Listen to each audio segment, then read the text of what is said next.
نحمده ونصلي على رسوله الكريم. أما بعد، أعوذ بالله من الشيطان الرجيم. بسم الله الرحمن الرحيم. اهدنا الصراط المستقيم صراط الذين أنعمت عليهم غير المغضوب عليهم ولا الضالين. آمنت بالله صدق الله العظيم. میرے انتہائی واجب الاحترام قابل صد احترام معزز نوجوان ساتھیوں،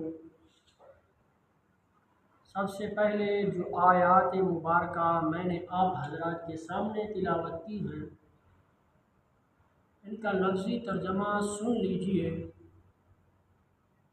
اہدنا، ہمیں دکھلا دیجئے، صراط المستقیم. صراط کا معنی ہوتا ہے راستہ، مستقیم کا معنی ہے سیدھا. صراط الذین، راستہ ان لوگوں کا، انعمت علیہم، جن پر تو نے انعام کیا، جن پر تیرا انعام ہوا. غیر المغضوب، نہ ان لوگوں کا راستہ جن پر تیرا غضب نازل ہو گیا. ولا الضالین، اور نہ ہی ان لوگوں کا راستہ جو گمراہ ہو گئے. دیکھیے، ان آیات کے اندر تین باتیں بیان کی گئی ہیں. پہلی بات یہ ہے کہ اے اللہ ہمیں دکھلا دیجئے سیدھا راستہ. دوسری بات یہ ہے کہ ہمیں ان لوگوں کا راستہ دکھلا دیجئے جن پر تیرا انعام نازل ہوا. تیسری بات یہ ہے کہ ہمیں ان لوگوں کا راستہ نہ دکھلائیے، ہمیں ان کا راستہ نہیں چاہیے جو گمراہ ہو گئے ہیں اور جن پر تیرا غضب نازل ہو گیا ہے، ان کا راستہ ہمیں نہیں چاہیے.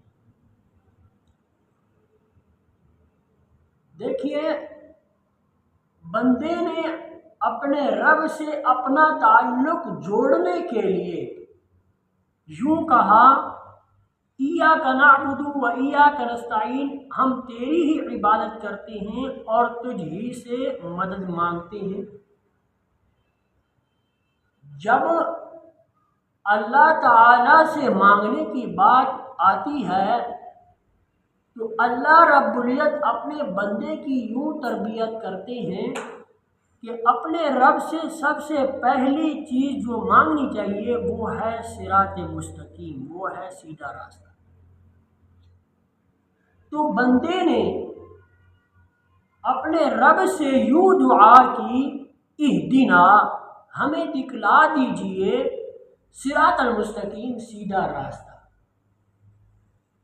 ایک رب کی عبادت کی تعلیم جس راستے کے اندر دی جاتی ہے وہی صراط مستقیم ہے. سورۃ آل عمران کی آیت نمبر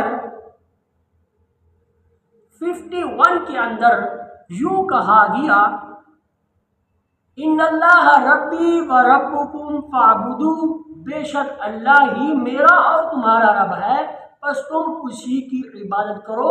یہی سیدھی راہ ہے، یہی سیدھا راستہ ہے.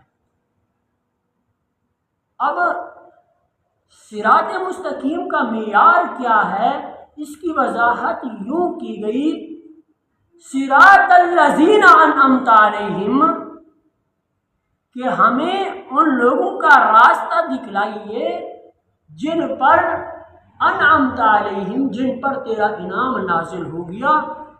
اب دنیا کے اندر وہ کون سی جماعت ہے جس پر انعام نازل ہوا اللہ رب العزت کا؟ تو مفسرین فرماتے ہیں وہ نبیوں کی جماعت ہے. تو جب اللہ رب العزت سے صراط مستقیم کی بھیک مانگی جائے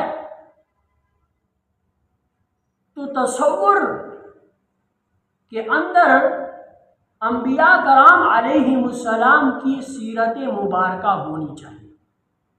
جب اللہ سے صراط مستقیم کی بھیک مانگی جائے تو تصور میں انبیاء کرام کی سیرت ہونی چاہیے۔ کیوں؟ اس لیے کہ آدم سے لے کر نبی آخر الزمان صلی اللہ علیہ وآلہ وسلم تک جتنے پیغمبر آئے سارے صراط مستقیم پر قائم رہے۔